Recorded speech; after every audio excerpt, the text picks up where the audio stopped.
Ducks fans, are you ready? You are listening to the Ducks and Pucks podcast with your hosts, Mike Walters and Eddie Jones. This is the #1 home for Anaheim Ducks talk and analysis. Here we go.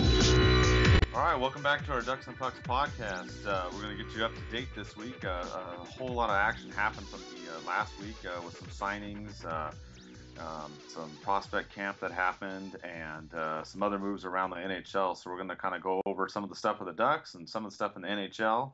But right after the last podcast, we'll go to the first biggest move, Eddie. The Ducks got Bieksa from Vancouver. Yeah, and, you know, a lot of people, obviously, because this pretty much spelled the end of Beauchemin's time in Anaheim, and we ended up seeing him go to Colorado in free agency. But I think this is a great addition, and we talked about, I think, all last season how we need that top four physical, grinder type of defenseman who's going to be a shutdown guy, and they signed Stoner last season, and we said, is he going to be that guy? Obviously, it turned out not to be that guy, and then we ended up trading for Bieksa, and really not having to give away too much. Giving away a second-round pick next year is, for a top four guy, he's going to be a shutdown guy, and he's going to be pesky just like Kessler. He fits into the mold of the team, and I think it's a great signing, and it's been the guy we've been looking for a while. Yeah, I thought it was a steal too, Eddie, and even the poll question we had out there, everybody was pretty happy about this. The Ducks, on top of getting Bieksa, they even gave him a 2-year extension as well. So he's going to be with the Ducks for the next 3 seasons, and the extension came at $4 million for each year. So what did you think about that? I mean, not only did we get him, but we locked him up for the next 3 seasons. I think that's good too, because the second round pick already looked like it was a steal, and then being able to actually sign him for a 2-year extension, so he's not a UFA at the end of next season. And people are like, oh, we got to sign everybody next year, and we've talked about that too, but he losing Beauchemin, he fills his spot and fills his spot where his contract was, so it's not really any extra money at all. It's pretty much just replacing one player with another, and it also, if you gotta look at it too, is a lot of the physical responsibility was on Stoner last year, and we kind of relied on him a lot, and there's a lot of criticism, justly earned on some of the mistakes he made, but I think this takes a lot of pressure off him to be the only main, physical shutdown guy on the team. Bieksa is going to relieve a lot of pressure on him. Oh yeah, I mean that's for sure. He's going to come in and play nasty. We've seen him play nasty. He's going to be reunited with Kessler. They played. I can't remember the exact number of seasons, but it was like 8 or 9 years together. In Vancouver, so that they know each other pretty well. So I think that's going to be a good fit for the Ducks. It's going to help out on the defense. Definitely something we were looking for. And then the next move the Ducks made, which was kind of a surprise to a lot of people, is they picked up Horcoff for a 1-year deal at $1.75 million.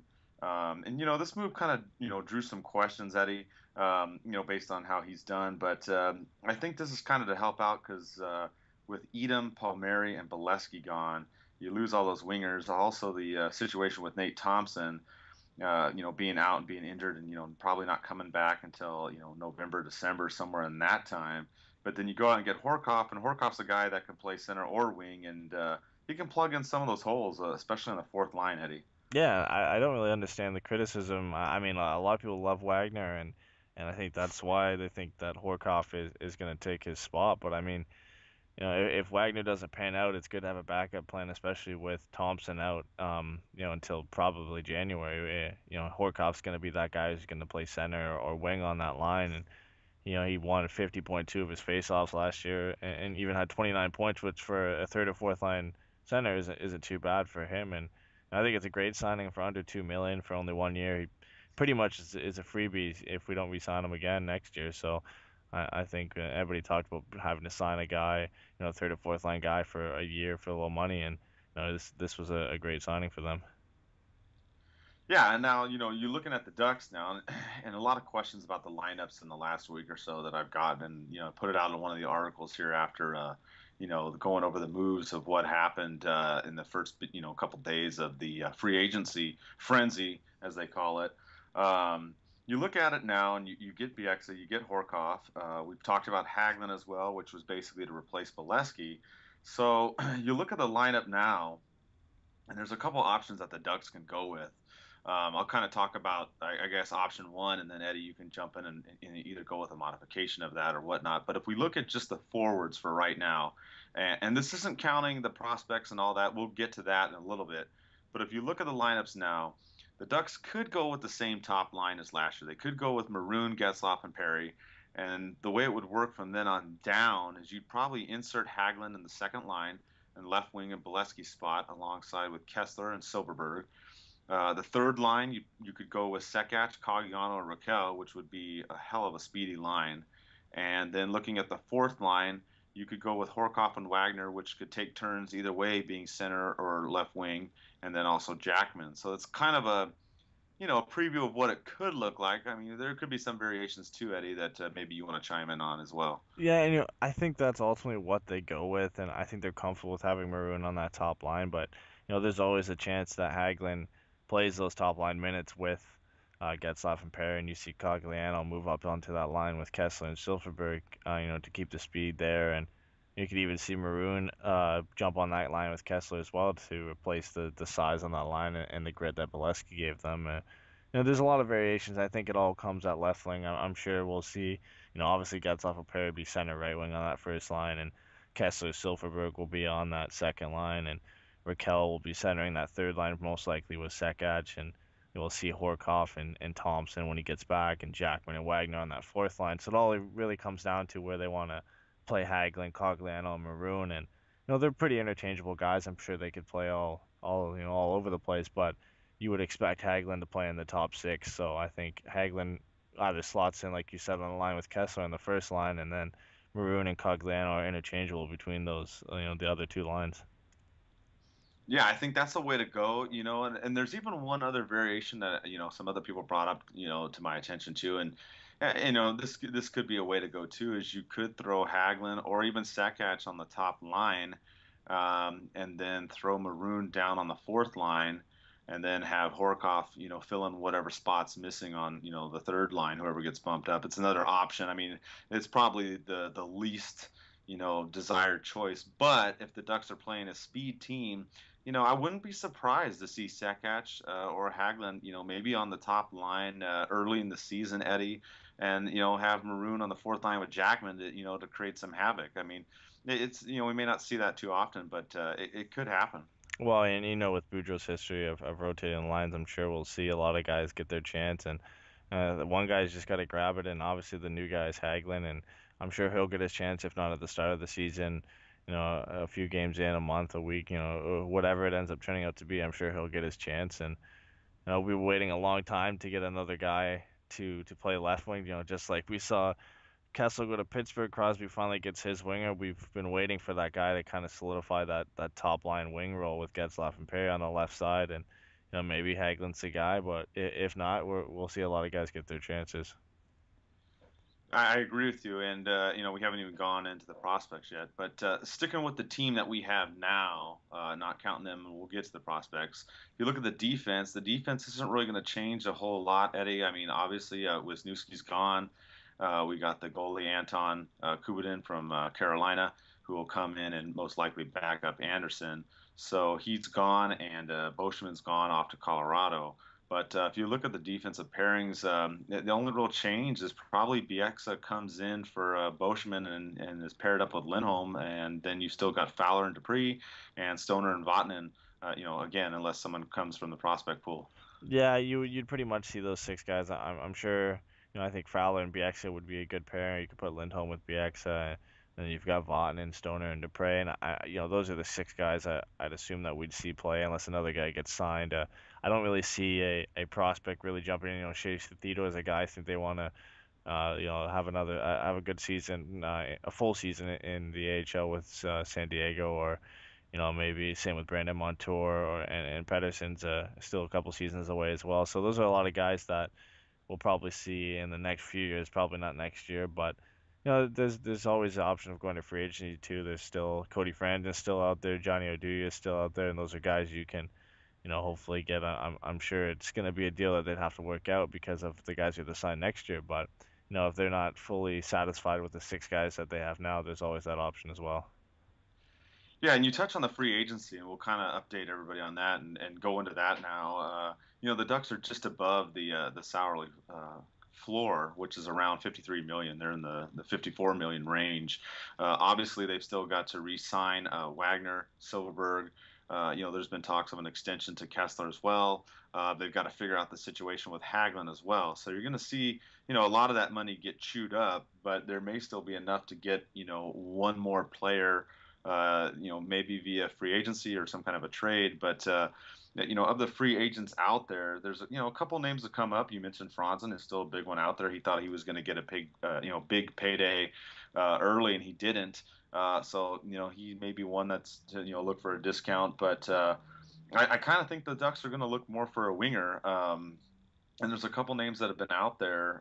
Simmons from Carolina, Fair as well. What do you think? Any one of those guys that could maybe fit into the Ducks system and help out? After losing so many wingers, we're kind of down, one or two if we don't want to pull from the prospects. Yeah, and I think you have replaced Etem's speed with Hagelin, and they've obviously shown that they want to add more speed. So I think if you want to go in that route, Simmons, he's a risk, but I think if you get him for around 2 or 3 million for one season, it's a risk that's possibly worth taking, and he can play in any of the top nine, in one of the first three lines, and he can play in that left wing role and definitely make a contribution. But there's Eric Fair's another option, and you can replace the size and grit that Beleskey brought, and he still had over 30 points last season with Washington playing third line minutes. So, and he can play center. 52% of the draws he won last year. So I think if Raquel's struggling, you could always put him in that third line center role and push Raquel to one of the wing slots. I think those are two suitable guys if if you watch the kind of contract you sign them for and only sign them for 1 or 2 seasons at a relatively low rate. I think they're two safe options for sure. Yeah, and we know the history too of the Ducks. We've seen, them go out and get players that Boudreau's been familiar with.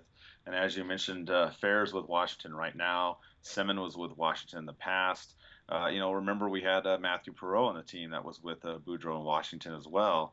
Sometimes we see that where he gets players that he's familiar with and comfortable with to meet the needs of the team. So I think you're right. If the Ducks are looking for a winger, I'm not saying that they are. But if that's what they want to get, and that's what I feel that they need, honestly, I think that they need to go out and get at least one more, whether it's a trade or free agency, whatever manner they do it. I think those two are probably the best options, Eddie. Yeah, and if you want to go to defense, I think there's two real options.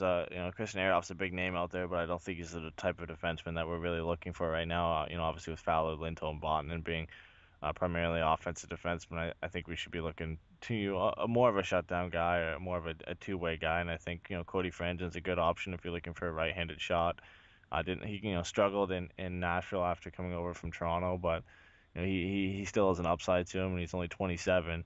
It might be hard to sign him to a short-term contract because of his age and making 3.3 million last on his previous contract. It's going to be hard to sign him to a favorable deal, but Johnny Oduya is, I think, the real prize to be had out there. And if the Ducks are looking to add another Swede, they could always add him to the lineup. Two-time Stanley Cup champion as well, so that doesn't hurt. And was playing a ton of minutes for the Blackhawks in the playoffs, over 25 minutes per game. So I think, he's definitely a prize to be had in the free agency still left. But it all depends if Chicago wants to re-sign him or not. Yeah, and that's a tricky situation too because they've been talking about unloading other players and making room for Oduya. So I don't know. That's kind of a tough one. So I mean, obviously we'll keep our eye on that situation and see what'll happen. Coming up this last weekend, we had the prospect camp, and the Ducks prospects played on July 4th. Obviously the holiday as well, which I hope everybody enjoyed and had a safe one. So they played in that game. They had the white and the black team. They had the teams broken down. We have the whole lineups up on the website in case you're curious. I'm not going to read off all the names because there's so many. But they played then, and they also played Monday as well. And then a couple standout performances. You had Kevin Roy with that crazy between the feet skates goal that happened in Game 1. You had Kravienko with the hat trick today.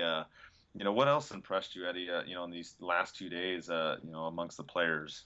Well, Thomas talked about it on the last podcast when we were talking about the draft. Troy Terry was the fifth round pick from the draft this year, and he talked about him being one of the younger players of the draft and having tremendous potential still, and maybe untapped potential, and might be a steal down there. And he came out in that first game playing online with Richie and Nason, I believe, and he had a great game. He had 2 goals and an assist, and that line really clicked. So I think he's a guy that has definitely proved his worth and made Thomas look pretty good, getting a good start to camp. And obviously Nick Ritchie is one of the top prospects on the Ducks, and looking forward to how he does. And first round pick Jacob Larson, obviously getting a run out, and Julius Naughton as well, and Shea Theodore, Stefan Nason we talked about, Marcus Pedersen, Brandon Montour, Cordelis was there too. So a lot of guys that who could possibly make the team this season were out there as well.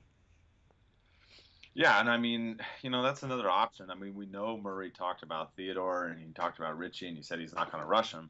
But if the Ducks don't go out and get someone else or something happens, and I mean, it's possible these guys could play. Richie is someone that they've talked about, as you mentioned, putting up on that, first line with the Twins. So I'm not going to say that these guys are going to play in the NHL, and don't quote me, but I'm also not going to rule out that they don't. There's a good chance that the Ducks don't do any more moves that, I think we could see a couple of these guys step up and play, even if it's a couple, games, Nason and Cordelius and a few others. You just never know, Eddie. They may come in there and play and, steal the show and maybe break out this year. You just never know. The way the Ducks have, gone with all their other draft picks, it's gone pretty well for the majority. So that's another situation, to keep our eyes on as well with the prospects. Yeah, and I think that's the main reason why they haven't really pulled the trigger on signing another free agent yet. I'm sure they wanted to see how the prospect camp went, and if anybody impressed them, the guys who could possibly make the team this year. Nick Ritchie's a guy, Stefan Nason, Nick Cordelis, Freiberg even. Obviously, he wasn't at the camp, but Freiberg's a guy who played last season a couple games, and he could easily slot in on a third line role. So I'm sure they're looking from within before they have to go out and sign a guy. Yeah, I agree with you. I think they did use this weekend to look at the talent and see what was going on. So we'll have to wait and see what's going to happen in the next week or so. But I mean, it's been pretty quiet in the NHL. There's not a whole lot left out there.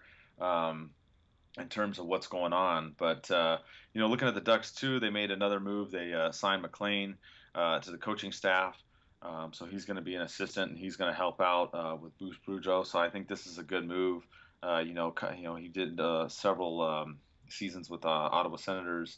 And I think he's going to help out, Eddie. I mean, hopefully we'll get things going. I'm not sure if he's exactly assigned to the power play like Lauer was, but I think he brings in some experience, and I think it's something that's going to help this team probably down the stretch at the end of the season. I think it's always a good move when a team adds a former head coach as an assistant coach. I think it just adds that, like you said, experience behind the bench, and it gives Boudreau a helping hand in certain situations. And like you said, on the power play, Maclean's had a pretty good power play in Ottawa with Erik Karlsson. I think that will help him work with Lindholm and Fowler and Vatanen on the power play, and hopefully improve our power play and even hopefully the penalty kill as well. The special teams have been a problem for the last few years, and with a team with such offensive skill, you'd expect it to be good. So we'll have to see how it works out. Obviously. Nonis was another guy they signed as a special assignment scout and consultant as well. Not as big as a signing, and definitely not as big as a position, but adding these guys who have been in main roles, either a GM as Nonis was for Toronto or a coach as Maclean was for Ottawa. I think they're good signings that are gonna improve the Ducks in different ways. Yeah, and what's interesting too is in the last couple of days.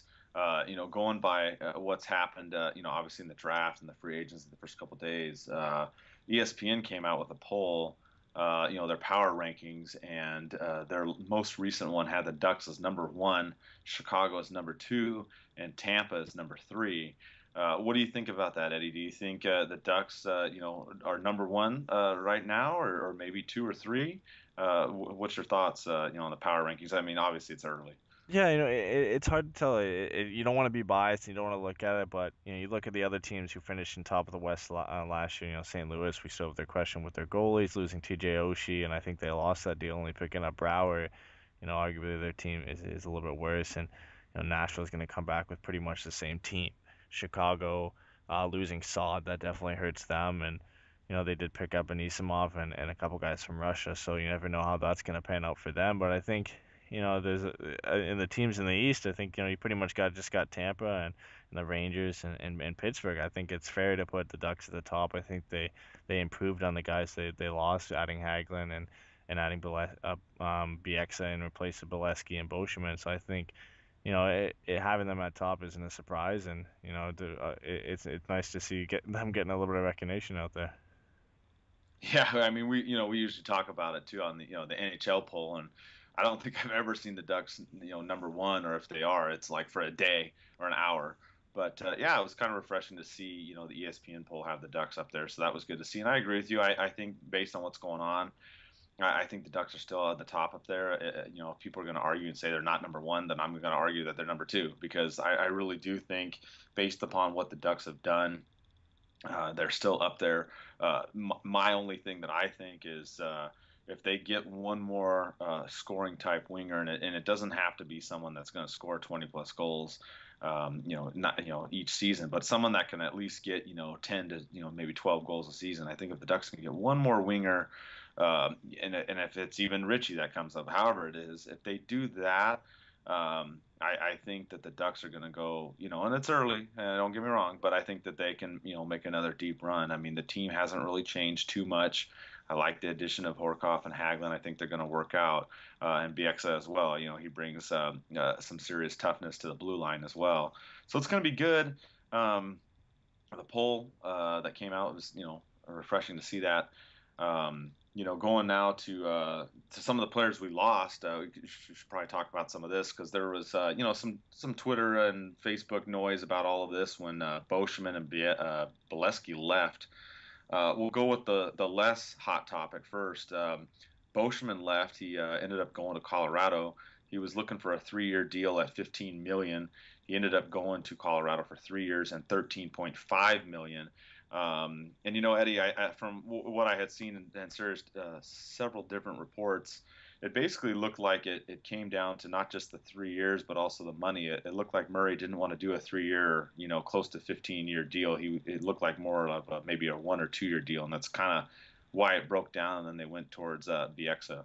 Yeah, and you look at the age Beauchemin is at as well, and an extra year on his deal is worth more than a little bit extra money in the short term. He's getting older, and it's going to be hard for him to sign a longer deal if he signs only a 1 or 2 year deal with the Ducks and his free agency in his late 30s. So I think that's the Ducks weren't willing to offer him that 3 year deal, having to sign a lot of RFAs next season, including having to re-sign Kessler as well. So I think it's a good deal for him, and obviously picking up Bieksa allowed us to let him move on, and any criticism towards him is harsh. Hockey's still a business, and he's going to try and get the best deal for him and his family.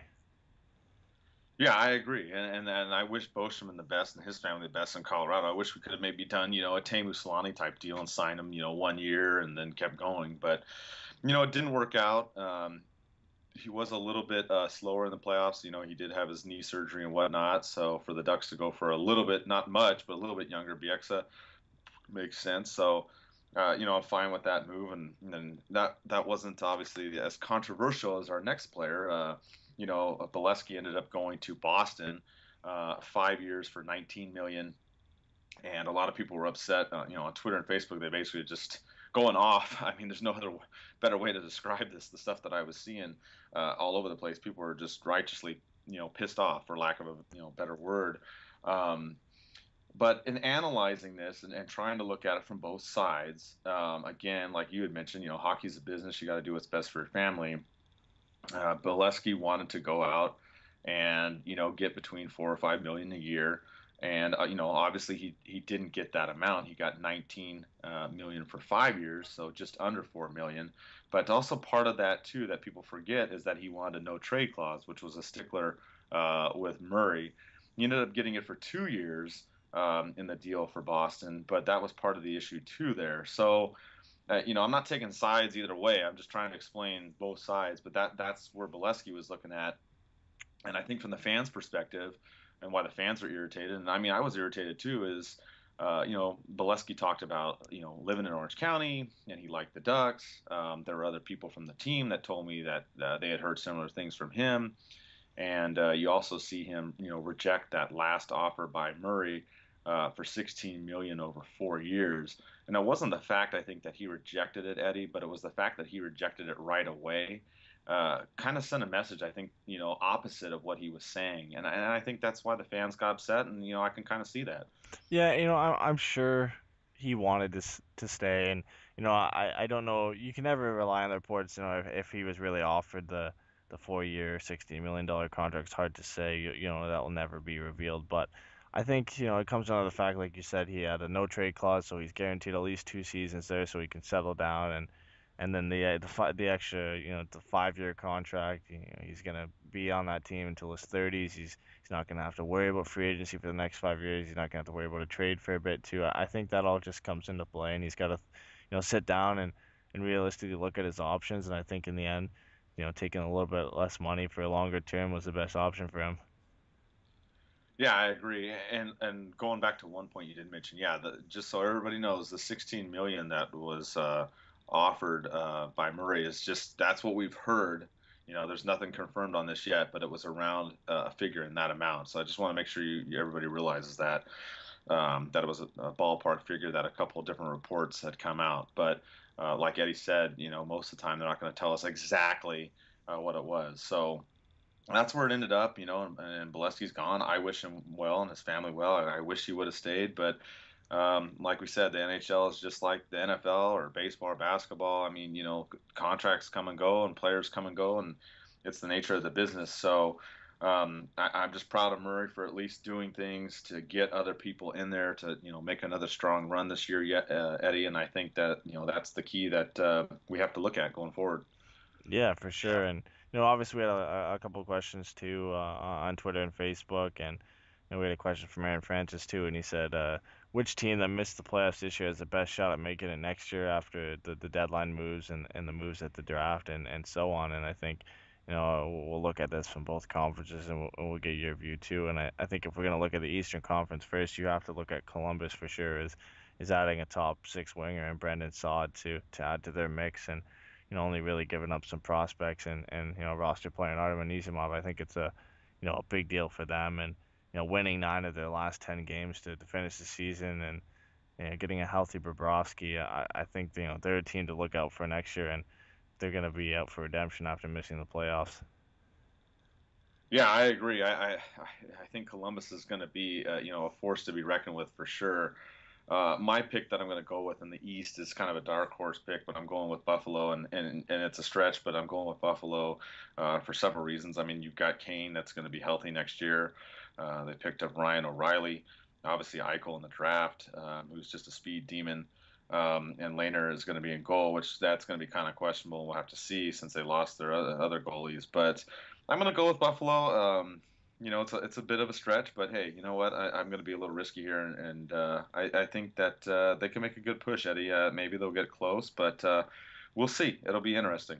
Yeah, and I think also you can't count out Philadelphia as well, having two of the top scorers in the league last year in Giroux and Voracek, and their record in shootouts last year was 3-11. I think 3-on-3 overtime is going to benefit them, having those two guys being out on the ice. I think that's going to be a real beneficial for them. So they're going to be a team to watch out for as well. Yeah, and shifting to the West, I'm going to go with San Jose. They got Jones in a roundabout way. He's now their goalie in San Jose. They picked up Paul Martin as well and Joel Ward. They've got the core of the team there. So I'm going with San Jose, a team that gave the Ducks a lot of trouble last year. Actually, they were the team that I was scared of the Ducks playing in the playoffs, early on.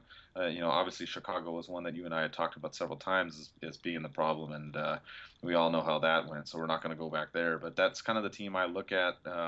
Who else would you think in the West, Eddie, that could crack the playoffs that didn't this year? I'd have to say Dallas. I think San Jose is a good pick. I think their only question is just like St. Louis is in goal with two relatively questionable guys, Martin Jones and Alex Stalock in net for them. I think Dallas picking up Niemi from San Jose and now having been able to run Niemi and Lettinen I think is a great option for them. You know, they scored the most goals in the Western Conference last year, and they let in the third most. And I think that was really because of their issue with Lettinen not playing on par, and now they have a second starter pretty much in Niemi, and they've got Ben and Sagan, and they're a real team that could make a push. They went far last year, only 5 points out of the playoffs, so I think they're definitely a team that you could see finish in the top five.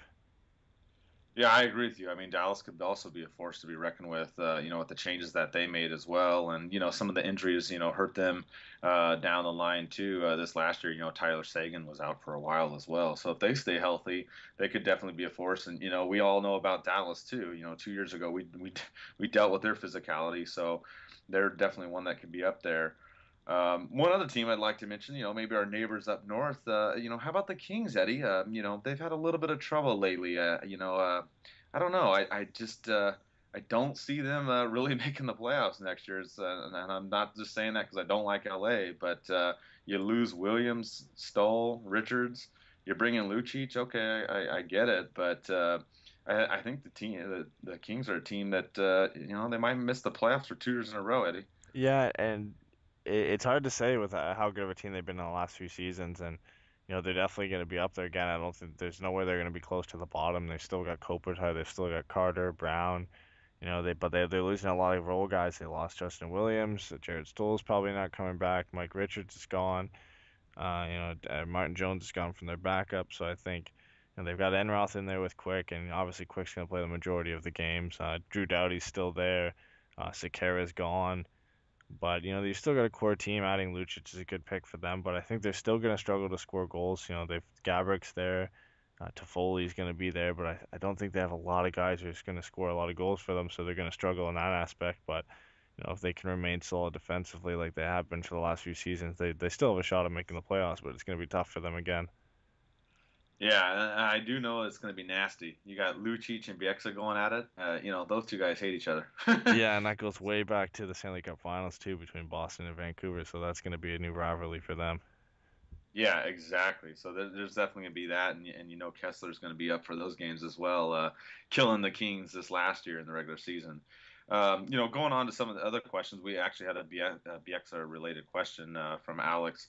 He wondered, Eddie, if you would have preferred the Ducks to get Oduya over Bieksa, and what are your thoughts on that? You think the Ducks may have tried to sell themselves short getting Bieksa instead of Oduya, or what do you feel? I think Oduya is still a good option, and he still has a chance to come to the Ducks. I'm sure his first priority is re-signing with the Blackhawks, and I think they probably explored that option and found that out that if he can resign with the Blackhawks and go back there, that's his option. So that's probably why it's been so long for him to be snapped up. I'm sure he's like I said before, he's the prize of the rest of the guys left right now, and I'm sure everybody's waiting to hear what he's gonna do. But I think Bieksa, like I said, he's like the guy that we've been waiting for a while. We looked for a guy like that in Stoner, didn't find what we were hoping for, and bringing in a guy who's going to be a physical guy, still can put up points, and he's going to be pesky in the top four shutdown defense. And we were looking for for the last 5 or so seasons. So I think I don't think I'd prefer Oduya over Bieksa. I'd rather have both of them, but I think I give the slight edge to Bieksa because I think he's the guy we've been looking for. Yeah, I agree with you. I think physicality wise, I mean, Oduya obviously is a really good player, but I think Bieksa brings a little bit more nastiness too. And I think that's kind of what the Ducks are looking for. Plus, the price as well. Oduya, who knows what he would want. It may be the same, but it might be a little bit more too. Obviously playing with Chicago for several years and doing so well. So I like the choice in Bieksa, and I don't like Murray trying to sell the farm, and we've seen that he doesn't do that. So I think it was the right call and the right decision. Plus, you've got Bieksa with Kessler. They've played for a while. They know each other. Obviously they're not going to be out there on the ice all the time, but when they're out there, there is some of that familiarity, Eddie. We talked about before, and chemistry with players you played with before for several years, and I think that's a very good move for the Ducks. Yeah, and that's going to show on the ice as well and in the locker room, and he's a leader too. He was captain of the World Championship team in 2014, and he's a leader in the dressing room in Vancouver. He's been to the Stanley Cup final. He's just a good guy to have in the locker room, and the type of player that you want on the ice to mentor these young guys. And that brings up another question. You talked about, being captain and whatnot. With we had a question from Khalid Hart. He asked, with Beauchemin gone, who do you think gets the alternate captain spot? There's been talk of Kessler getting it. Obviously, you have Getzlaf as the captain. You have Perry as the alternate right now. I don't know if it would go to Kessler. Usually like to get one guy in the defense. So I don't know. It's a tough question, Eddie. I mean, especially with a young defense that the Ducks have. Obviously, Bieksa coming in from another team. I would think Kessler could get it, but I don't know. Maybe one of the defensemen might get it. Maybe they throw it on Lindholm. I don't know. I mean, he's a little bit younger. Don't get me wrong, but he's kind of been, one of the Ducks' top 4 D-men. So I wouldn't put it out of the possibility if they go with defense to go with Lindholm. If not, then most likely Ryan Kessler. Yeah, and that's a tough thing to discuss with Lindholm only being 21 and given the responsibility of an alternate captain. Some guys thrive in that, and when Ottawa gave Erik Karlsson the captaincy in Ottawa, I was kind of wary of that. You don't know if he's the type of leader in that dressing room. Obviously, it worked out well for them, but Kessler's a good option if you want to go with 3 forwards, and I think if you're going to look at anybody, I think he's the best option. Maybe Cogliano as well, but. I like the idea of having an assistant captain on defense, and I think, even with Bieksa just coming in, I think he's, probably one of the top candidates to grab it. I think he's the oldest guy on the blue line now, and with Beauchemin gone, I think he's definitely a good option as well.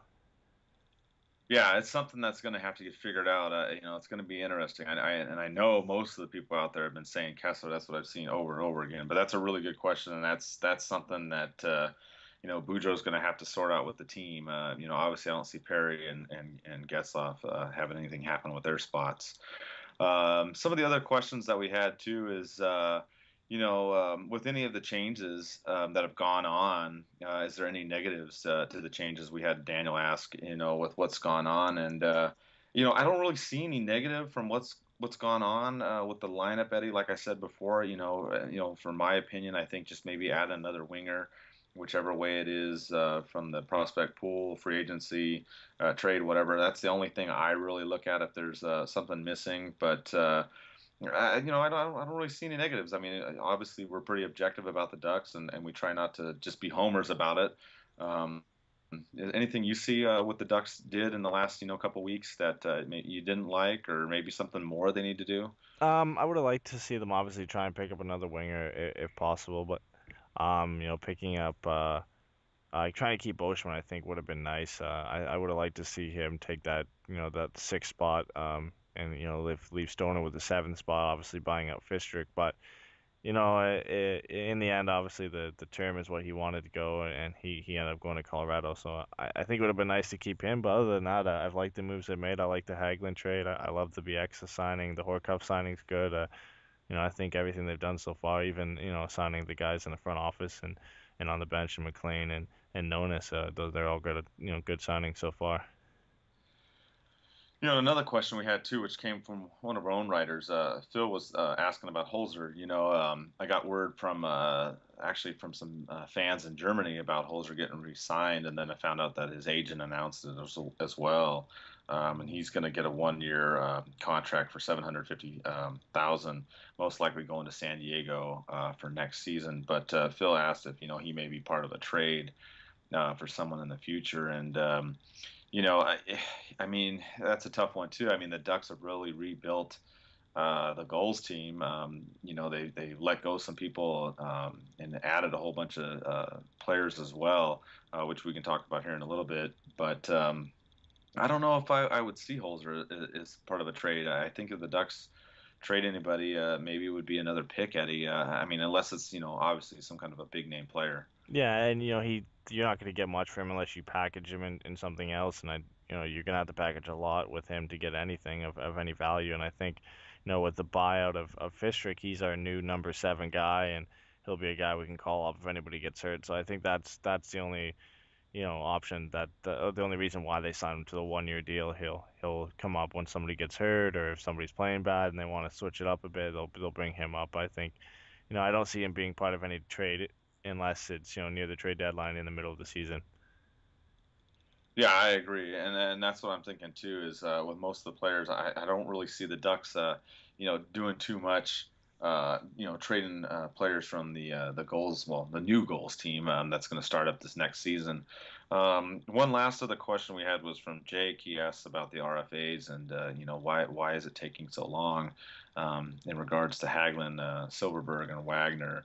And part of that's the negotiation process. Obviously, the Ducks made qualifying offers to the three players, which what some people got confused, and we addressed this on the last podcast too, is a qualifying offer isn't like a done deal, and that's the final offer. It's basically a way of opening up discussion with the players.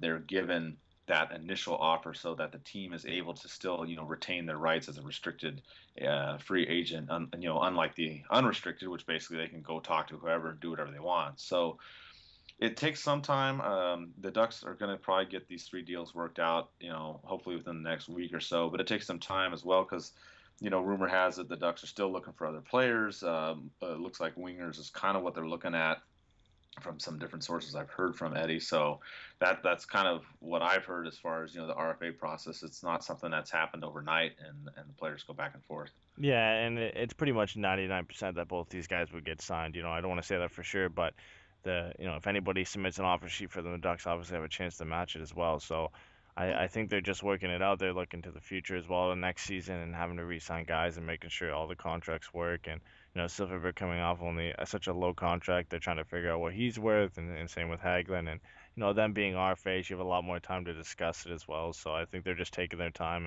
and trying to work out a contract that works for both player and team. You also bring up another interesting point, which some people have talked about, is the offer sheet. And what is your take on that? Because it seems like when a move like that's made, it seems to be negative. It seems like it creates hard feelings. When one GM decides, hey, then maybe there's a guy that I can get. Maybe this team is in a salary cap, bind, and I can, put out an offer there that they can't match, and I can get this guy. So.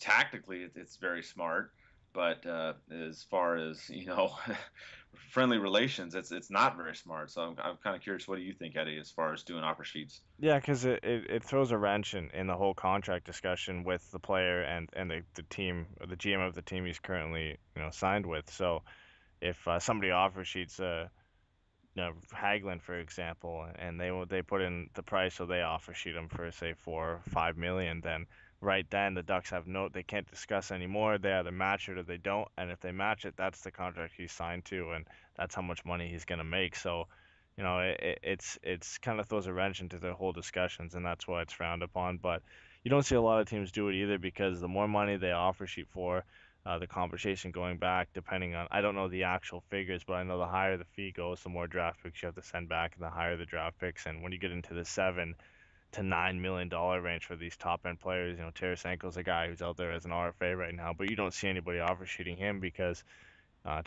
St. Louis will pretty much match anything, and if you offer him $7 to $8 million, you're giving up pretty much the next 3 or 4 first round picks in the next few seasons. And there's not a lot of players out there who are worth that much, and that's why the compensation system is set up like that to kind of deter away from making to setting out offer sheets for players.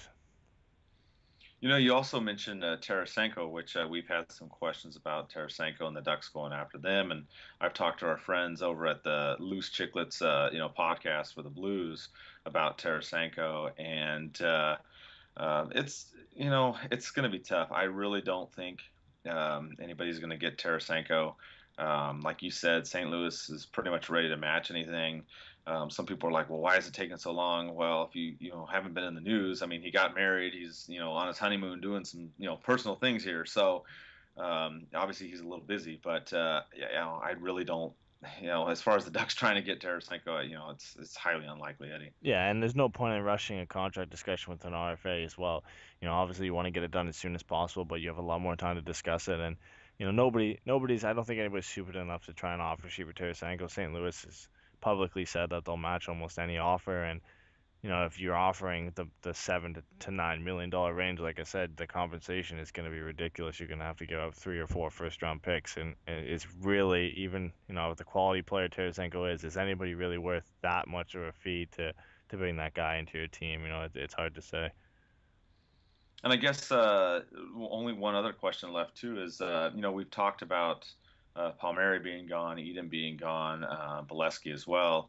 Fletchman's still out there. Obviously, he was only with the team for a short time.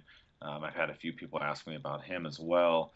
If the Ducks don't go out and get any other kind of winger, what do you think about the Ducks, possibly trying to sign him to a 1-year low deal?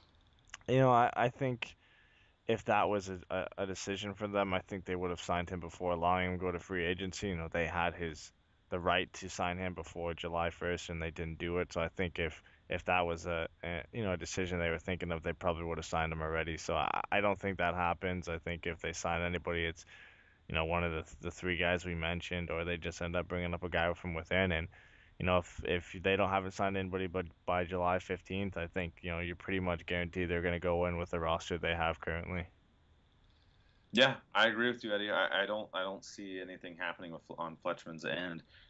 He came in obviously only for a couple of months at the end, and he came in a pinch to play center, which he hadn't done for a while. And again, he's another player from Washington that Boudreau dealt with. So I think kind of coming full circle here. If he's going to go with anybody, he may go with Simon or Fair. One former Washington player and another currently on the Washington Capitals now. So maybe something like that. But we'll keep our eye on everything. We keep doing the podcast each week during the summer. As long as the news comes up, we may skip a week here or there, depending on what's going on. And we're always happy to answer all your fan questions. We really appreciate the support. And don't forget to check out our Facebook page, facebook.com/DucksNPucks blog. We're giving away T-shirts every week. We start out with the contests on Mondays, and you can follow all the instructions on there, and then give away the shirts on Friday. So we'll be doing that at least for a little while. Next season comes up, we'll also have a contest for tickets to the home opener as well. We'll get you guys rolling on that. We'll probably do something similar to what we did last time, and give away at least a pair of tickets to opening night, somewhere in a decent seat, at least in the 400 level. And that's it for now, and we'll catch you up next week. Thanks for listening. Let's go Ducks.